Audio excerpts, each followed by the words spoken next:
welcome back to our podcast. This episode, we had Kojo on. Delnaz, what did you enjoy most about our discussion with Kojo?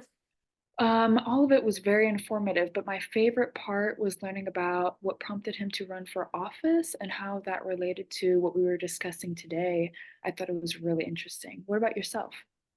Yeah, I think my favorite part about our discussion with him was just his really interesting background of um, like his educational background. He went to law school and then went into teaching. Like that's not typically what you would do after law school, and I thought that was really interesting and kind of how that played into his professional career.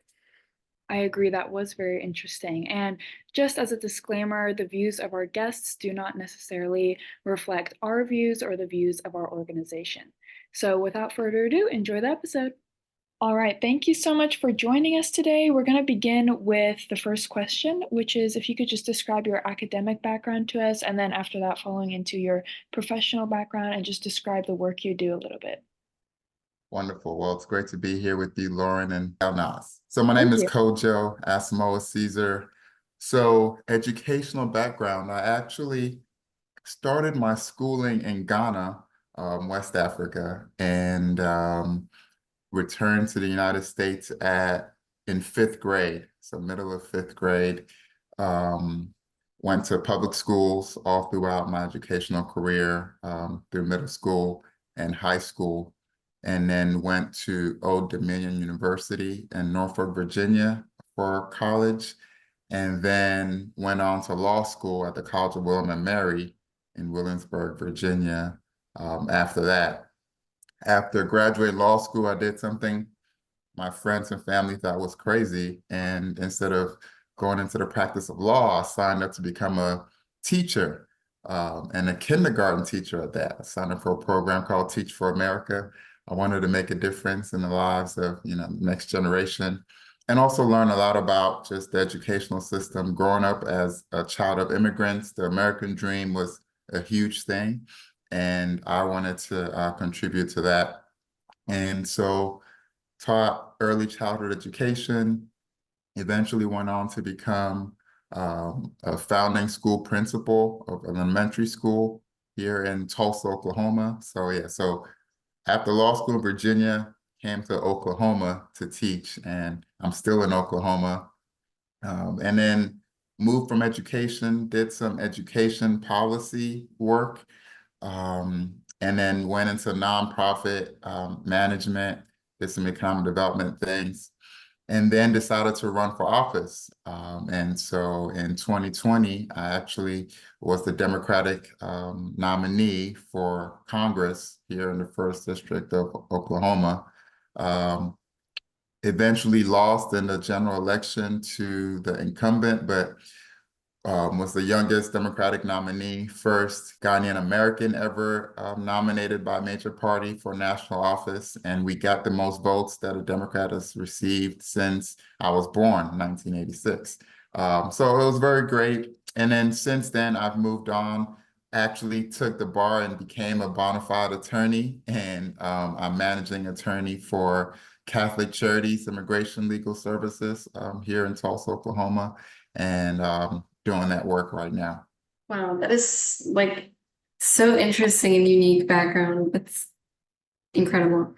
So kind of in your background of like different professions and educations, like in law school and then moving to Teach for America, were you taught about misinformation and how to detect it, or was it ever like something that was focused on in any part of that? Yeah, that's an interesting question. And pondering that, we really were never explicitly taught about misinformation or disinformation. I remember middle school and high school actually having a teacher teach on this topic and basically saying that the news media was unbiased, right? And it wasn't even the news media should be unbiased. It was presented to us as the news media is unbiased. And so I think, I was born in 1986. I'm a millennial. We kind of grew up with this sense that news was, objective, right? And so I think the misinformation, disinformation, the awareness of that is pretty recent, I believe you both are Gen Z, right? Yeah. And it's probably a lot more, we're focusing on it a lot more now, and probably since 2020, right, or 2016, I should say, with the ascent of Donald Trump and, just the brazen attempt to deceive people, right? And twist facts has become, more stated. But yeah, I grew up thinking that the news was supposed to be unbiased, and if it was on network television, right? That's another thing too. Growing up, we had network television, not so much the cable news 24-hour news cycle, right? And so network television was NBC, CBS, ABC, and they presented as unbiased and presenting both sides. And so you kind of took what they said at face value. It wasn't until I went to law school, really, where I, just through that education, legal education, you come to understand how information and facts can be malleable, I guess, right? And different, you can argue the same thing from three different perspectives, right? You can twist words and meanings and those kinds of things. And so yeah, so it's a very important issue, and I'm glad we're getting a chance to talk about it. Thank you very much. Throughout what you explained, did misinformation or disinformation ever affect you personally or professionally? Have you ever come across it? Anything that surprised you? We would love to hear about that. Yeah, I mean, definitely. It's affected me. Well, for instance, the reason I decided to run for office, among many other things, but I was teaching at the time where I was a school principal, and I heard our president at the time, Donald Trump, talking about what he called quote unquote shithole countries, right? And he was decrying the fact that um, he wanted more immigration from the Scandinavian, and European countries rather than these shithole countries, in Africa, and they're just sending, these folks that are uneducated, not smart, not contributing to our society. All right. So something as simple as that, right? Just basically discrediting a whole group of people, my parents and, people who I know who are here, who are contributing like I was, teaching for America, trying to make this country better, believe in this country, right? And so something as simple as that. And immigration, you'll find I'm working on immigration right now, and there's a lot of misinformation and disinformation, right? Right now, there's talk about a migrant invasion, right? And so if you're watching certain cable news channels, you'll think that our southern border is just in our country is just being invaded, by folks. And that countries in South and Central America are just emptying their jails and their insane asylums, and people are just, coming across the border and they're bringing rapists and, all these different things. Or there's migrant crime, right? But what we know is, even though, yes, there is a crisis at the southern border, right? Most foreign-born folks living in the United States are here legally, right? We have over 46 million, foreign-born immigrants living here. 77% of them are here legally, right? And they contribute, right? They're tax-paying residents of their communities, right? They're trying to make their lives better. We also know, in terms of the migrant crime thing, actually native-born folks are more likely to commit crime than folks who are, migrants, right? So there's all this misinformation that's meant to divide and separate and stoke fear, right? And so we deal with it every day in my work, and also obviously social media, and even now on cable news and with people who are supposed to be in positions of authority and power, right, who are intentionally trying to deceive people. Yeah, so you kind of talked about like social media, and social media has become more prevalent in recent years, I would say. Yeah. Do you think that misinformation in general has increased in recent years, or do you think like do you think attention to it has increased, or in general itself it has increased? What are your Yeah. thoughts? I'll definitely say I think it has increased. That is not to say that it's a new phenomenon, All right. I mean, I think throughout history, there's been misinformation and disinformation campaigns, right? Propaganda campaigns, Um, Hitler in Germany, right, in the lead up to World War II, right? They literally had a propaganda arm. Um, so it's nothing new, but in this modern age, we just have a lot more sources, all right, and a lot more mediums to get that misinformation out. And we have this phone in our hands. We have a lot more young people with the phones in their hands. We're in this information age, right? So it's definitely more widespread. It's like a virus, right? It's like a virus, and now it has a lot easier means to get to a lot more people, all right? And so it's very dangerous because you do have folks who are on the phone all the time and they're getting hit with a lot of different information. And it is hard to tell what's true and what's not true. Right? Yeah. Thank you. This goes hand in hand with that question, actually, but how do you see the issue of misinformation slash disinformation changing, considering a lot of different factors, including AI, which we have to bring to the conversation? Yeah, would love to hear your thoughts on that. Yeah. I mean, I am hopeful, right? Because sometimes it takes an issue getting just really, really bad before it can get better, right?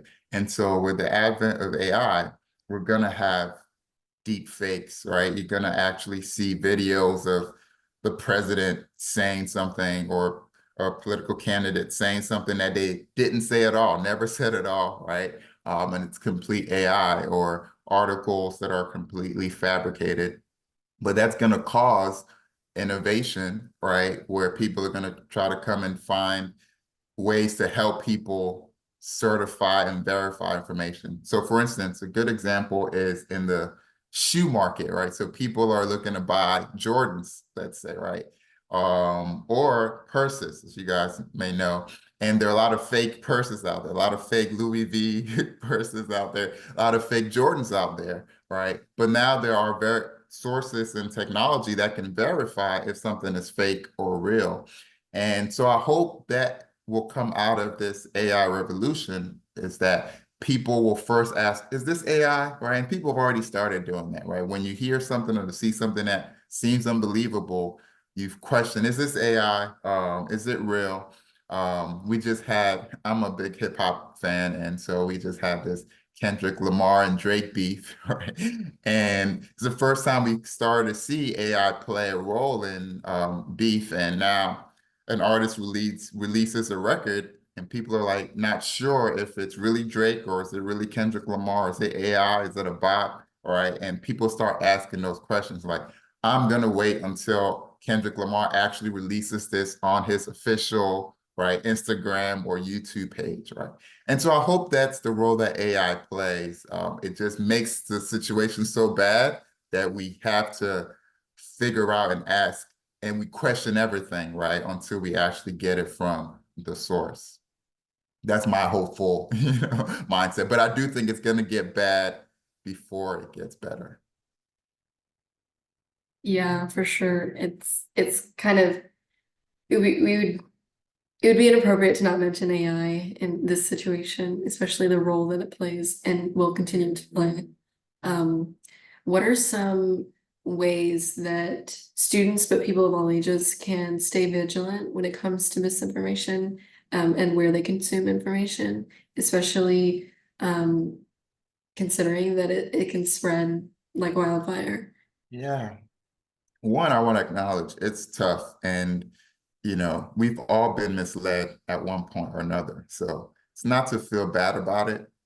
And you're right, you have to be vigilant. So I would say one, you just have to know the basics in terms of just knowing reputable sources, right? Knowing primary sources versus secondary sources.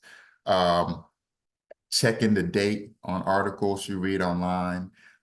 If you search something on Google or a search engine, not just taking, the first few and running with it, scrolling down, reading varying sources, right? Checking one source with another source. Just having a balanced diet media diet, right? And really, you have to question everything, you know? I mean, not to sound cynical, but in this day and age, you just have to question everything, you know? And so don't just read one source and run with it, right? Read another source.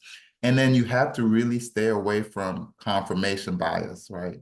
Which is seeking out sources that just confirm your deeply held beliefs, all right? You have to um, really try hard, right, to get away from that, right? In this day and age, let's take, for instance, Fox News cable watchers versus MSNBC cable watchers, right? We know Fox News watchers are mostly conservative, right, and have a conservative bias, and MSNBC watchers are mostly liberal, have that bias, right? And a lot of times we run to those sources and we want to hear what they're telling us, right? Because it confirms our worldview. But sometimes you have to read the other side as well. And it's not just with, TV, it's with, news sources, whether it's the New York Times versus the Wall Street Journal, whether it's reading history and reading different books and different authors and different takes and interpretations of history, right? It's tough, it's difficult, right? I know a lot of people don't read as much now, right? Because we're on the phone and we have such a short attention span, and we're on TikTok, and TikTok is a huge, source of misinformation and disinformation as well. So it's difficult, but it takes people being vigilant. It takes folks like you, starting podcasts like these, getting the word out, and hopefully, right, when we do that, people can start to become aware. Thank you for sharing all of that. It's really helpful. And yeah, you're right. We could do a whole episode on TikTok. Um, in what way and how much do you believe that false information shapes people's values and principles, and when it comes to making decisions, such as at the voting booth, conversations they bring to their families, things they share on social media, and anything surrounding that? Yeah, no, it does. It's very powerful. And at the end of the day, we're human beings. We have lived experiences, right? We have stories that we're telling ourselves. We have communities of people that we identify with. We have fears and anxieties, right? And these are such charged times, and people are looking for solace. They're looking for answers, right? And so in that environment, information comes to play, right? And we have leaders, we have politics, we have narratives, right? And so, yeah, it makes sense that we would gravitate towards things that make us feel better, right? Things that make us feel less anxious about the future, right? Or gives us hope for, right, our lives and whatnot. And so it's just tough. And we're in this divisive period, right? And, we're in this, this fight or flight, and we're just in this fight mode, right? So in politics, is all about fighting right now. And it just seems as if people are playing for, the red team or the blue team, right? And it doesn't matter what my side, does that is wrong. I'm riding with my side, right? And so now I'm just looking for information that confirms my beliefs and something I can use against the other side.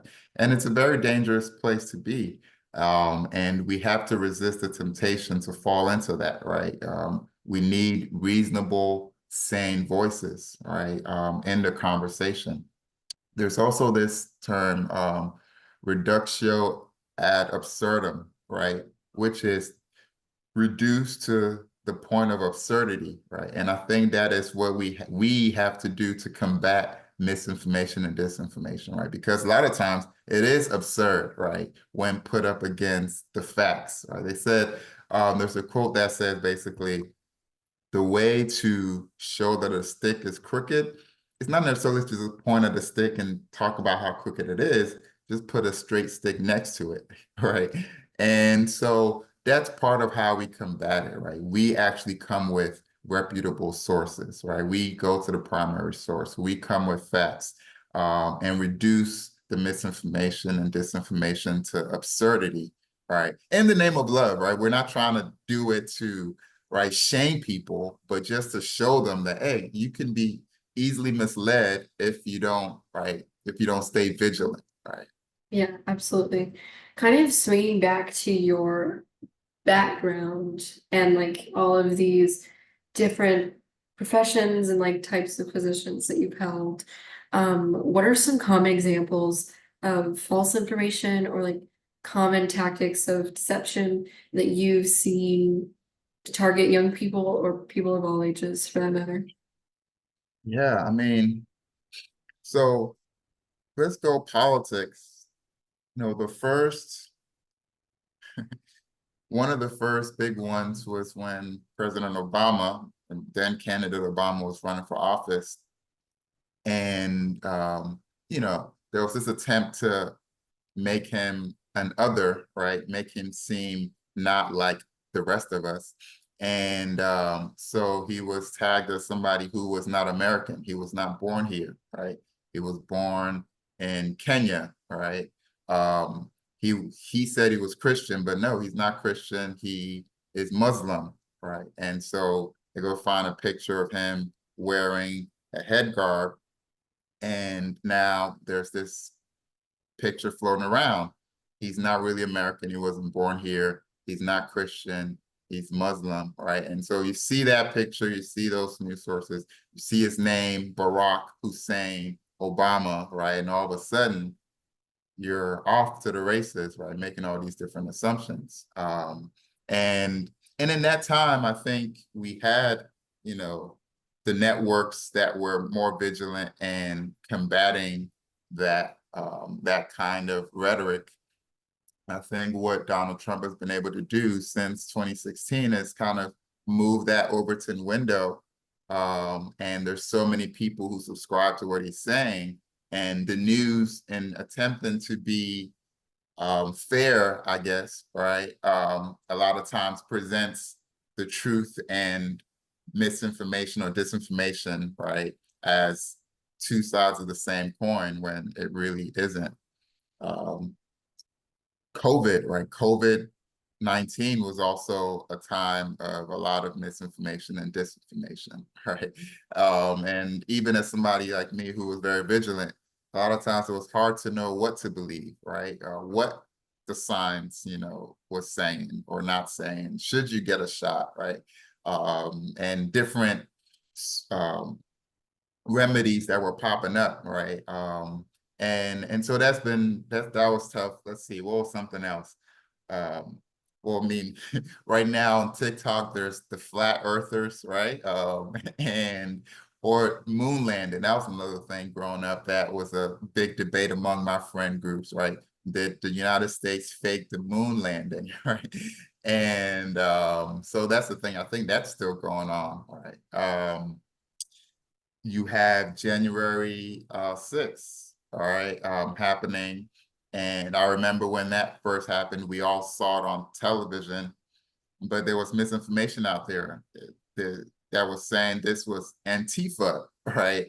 Folks that were storming the Capitol, right? So in the immediate aftermath of, major events, it's very important not to draw conclusions, because there's going to be a lot of, that is where we're most susceptible to misinformation and disinformation, right?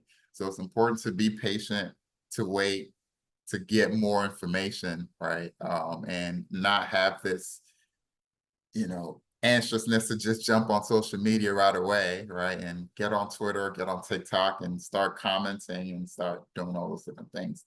Because there's a lot of misinformation there. What else has there been? I know I mean, there was a time when I was in high school where there was questioning of the Holocaust, all right? It was the time when Iran was trying to get nuclear weapons, and it was Iran and Israel were kind of these, geopolitical enemies. And the prime minister of Iran came out and said that the Holocaust actually never happened and it was all fake, right? So yeah, so like there's just all these brazen lies, right, that can happen. And you'll be surprised how many people actually believe it, right? So yeah, so it's something that has been happening throughout history. There's nothing new under the sun. And I think our generation should use, right, the technology innovations at the tip of our fingers for good instead of for ill, right? We should use it as a way of, this is the information age, right? So we should actually be able to easily access information to disprove and dispel, right, the disinformation. Thank you so much. You have been an amazing guest, and I'm sure everybody can learn something from this conversation. I know we sure did. So thank you so much for your time. And this has been great. Do you have any final thoughts or questions that you would like to leave for the viewers or us? Well, thank you so much. This was a great conversation. It's a very important topic, and we are all still trying to figure out, right, how to navigate this. And as you mentioned, as we head into this AI revolution, it's going to become even more so. And so I applaud you to Lauren and Delnas for, starting this podcast, for championing this, and please continue to do this work because it's very sorely needed. And so thank you. Thank you so much. That means a lot to us. Yes.